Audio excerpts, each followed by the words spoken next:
संकुलन क्षमता तुमको जानने से पहले हम एक बात बता दूं कि कोई भी जो स्फीयर होता है यानी गोला वो इस रूप से होगा, और अगर इस रूप से होगा तो पूर्ण रूप से ये पैक नहीं होगा, पूर्ण रूप से ये पैक नहीं होगा।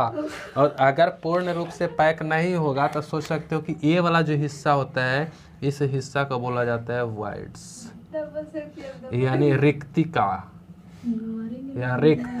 क्या होता है? रिक्त या अरिक्तिका। अब सोचो कि इसमें अगर हम इसको मिला दूं तो क्यूबिक है, तो इसको हम अगर हटा दें हम कह सकते हैं कि इसका जो विकर्ण है ये वाला मिल करके एक आयतन बना रहे हैं, और ये वाला हमारा क्या है? वाइड है। तो वाइड कहता है क्षमता की अगर हम बात करूं तो संकुलन क्षमता क्या होता है? क्रिस्टल जालक में अवयवी कण क्रिस्टल जालक कुल आयतन का जितना भाग घेरता है, जैसे एक क्रिस्टल है और क्रिस्टल कण यानी कि जालक है ना पूरा, और इसका भाग ये घेर रहा है इस तरह से। तो यहाँ क्या कर रहा है? क्रिस्टल जालक कुल आयतन का जितना भाग घेरता है, मतलब पैक है। इसको ऐसे समझ सकते हो कि कोई घनाभ है उसमें एक गेंद डाल दो, तो एक गेंद डाल दोगे तो गेंद चारों तरफ से क्या होगा? अटैच रहेगा, लेकिन कॉर्नर पे देखना खाली रहेगा। तो कॉर्नर पे खाली रहेगा तो जो आयतन वो घेरेगा ना उसकी आयतन को हम लोग बोलते हैं संकुलन क्षमता। मतलब इसे क्रिस्टल जालक का संकुलन क्षमता कहते हैं। फिर से एक बार कि क्रिस्टल जालक में अवयवी कण क्रिस्टल जालक कुल आयतन का जितना भाग घेरता है इसे क्रिस्टल जालक का संकुलन क्षमता कहते हैं। अब इसको तुमको ऐसे समझना है तो इसको और तुम इजीली समझ सकते हो। जैसे मान लो कह सकते हैं ना कि जो एग्जाम है उस एग्जाम में पूरा का पूरा नंबर कितना का है? 500। अब मान लो कि 500 में तुम्हारे पास नंबर आया है 400। अब 500 में 400 आया है तो 100 नंबर कम रहा है ना। तो सेम कंडीशन यहाँ भी है कि अगर कोई भी तुम जालक बनाओगे तो पूरी तरह से थोड़ू ना भरता है, क्यूबिक को पूरी तरह से नहीं भरेगा। तो नहीं भरेगा तो इस तरह से कोना पे आएगा ना। तो अगर इस तरह से कोना पे आएगा तो ये वाला देखो खाली हिस्सा है, ये खाली हिस्सा वही कहलाता है। आप सोचो कि इसको अगर हमको परसेंटेज में कन्वर्ट करना है तो क्या करते हैं? 100 से गुना कर देते हैं। तो 100 से गुना करने का अर्थ है कि ये हम किस में चेंज कर लिए? परसेंटेज में। तो ये जो 100 नंबर कम रहा है ना, 100 नंबर, इसी 100 नंबर को हम लोग बोलेंगे वाइड्स या रिक्तिका, मतलब खाली स्थान इसमें जो होगा। और ये जो क्लोज पैकिंग हुआ ना 400, इसको हम लोग बोलेंगे संकुलन क्षमता। मतलब कि उसमें कितना अट सकता है, उसमें कितना अट सकता है। तो यहाँ सही तो है कि अवयवी कणों का आयतन बट्टा एकक कोष्ठिका का आयतन, मतलब कि पूरा जो कोष्ठिका है उसकी आयतन कितना है, और इसके अंदर में जो कण उपस्थित है, जैसे कण उपस्थित का मतलब हम बतलाए भी थे कि जैसे यहाँ एक हम लेते हैं कि ये वाला एकक कोष्ठिका है और इसमें कण कहाँ कहाँ उपस्थित है? 1 2 3 4 5 6 7 8 जगह पे है। तो 8 जगह पे है तो इस 8 कण का आयतन, 8 कण का आयतन बट्टा इस पूरे का आयतन, और इसमें हम 100 से क्या कर देंगे? गुना। तो 100 से गुना कर देंगे तो ये क्या कहलाएगा?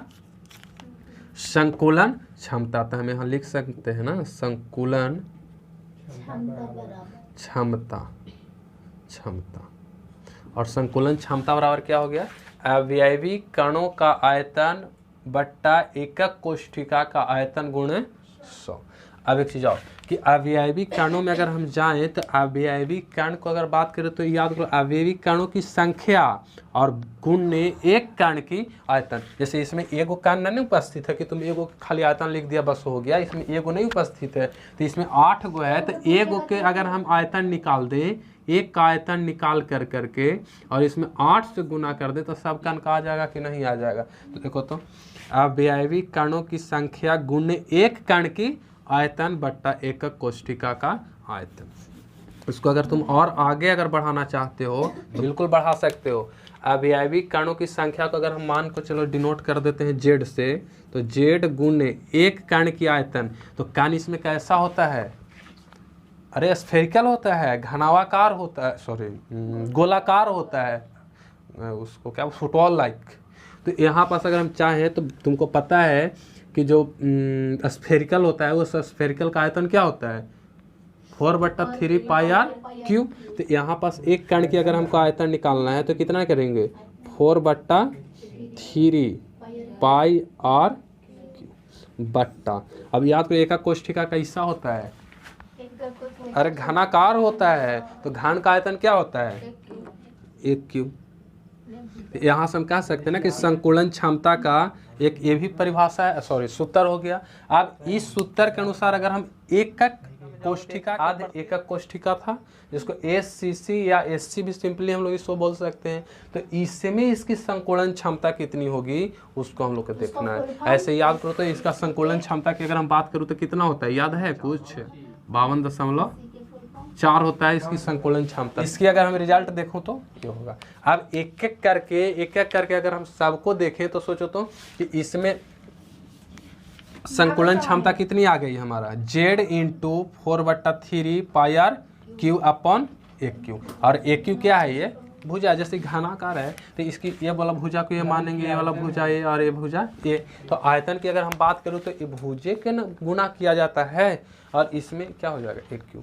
अब इसमें हम लोग एक एक करके शब्द याद रखना कि इस चीज़ को अगर समझ गए तो सारा चीज़ ऐसे ही बनेगा, उसमें कोई अलग से कंसेप्ट नहीं है। जो इसका निकालने के लिए हम मेथड अप्लाई करेंगे वही मेथड बाकी 3 और पे अप्लाई करेंगे, 3 में नहीं 2 ही, क्योंकि वो लास्ट वाला हम लोग नहीं पढ़ेंगे, 2 ही पढ़ना है। तो इसको अगर आद्य एकक कोष्ठिका या एससीसी की बात करें तो एससीसी में तो तुम जानते हो कि इसमें जो कण होता है वो कण कहाँ होता है सिर्फ और सिर्फ कॉर्नर पे होता है। तो अगर सिर्फ और सिर्फ कॉर्नर पे होता है तो हम कह सकते हैं ना इसको, और इजीली अगर समझना है तो जैसे मान लो कि यहाँ पास जो कण होता है वो रियली में ऐसा होता है इस तरह से,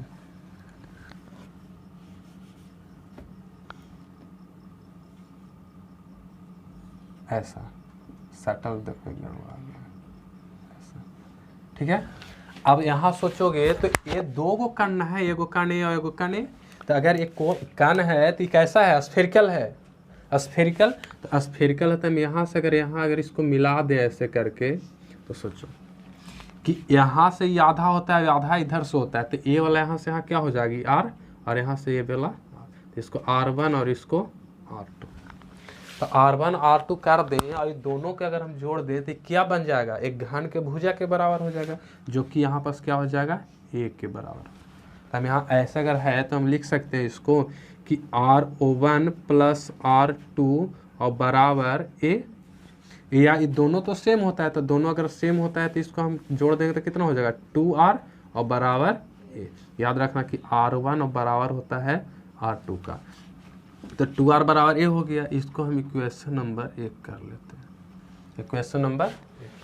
तो ए बराबर हमारा क्या हो गया R2R। अब एक चीज़ और इसको अगर हम समझें तो इसका हमको निकालना है संकुलन क्षमता किसका आध एकक कोष्ठिका का ना। तो आध एकक कोष्ठिका के जो प्रभावी कण होता है वो कितने होते हैं, अभी जस्ट निकाले 2 कहाँ 1 ना, कितना होता है 1। तो Z बराबर हम कितना मान लूँ 1। अब इसके आगे अगर चले तो याद करो सूत्र देखो क्या है संकुलन क्षमता, संकुलन क्षमता। तो अगर हम संकुलन क्षमता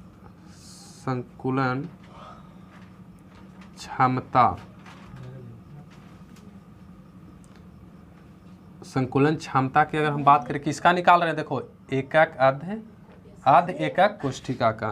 तो इसमें अगर हम निकाल तो कितना होता है Z × 4/3 pi r cube upon कितना 1 क्यू। 100 अगर परसेंटेज करना है तो सॉल्व कर लो, होता ही है, करना क्या है होता ही है, ठीक है।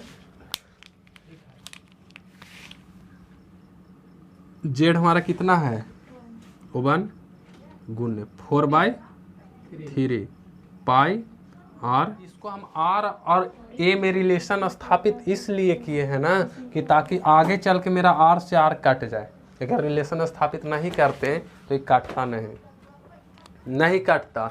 अब नहीं काटेगा तो इसको काटने के लिए हम चाहे तो इस A के जगह पे 2R लिख सकते हैं 2R, और इसका क्यू है तो कहाँ से ये आया है, समीकरण 1 से, समीकरण 1 से।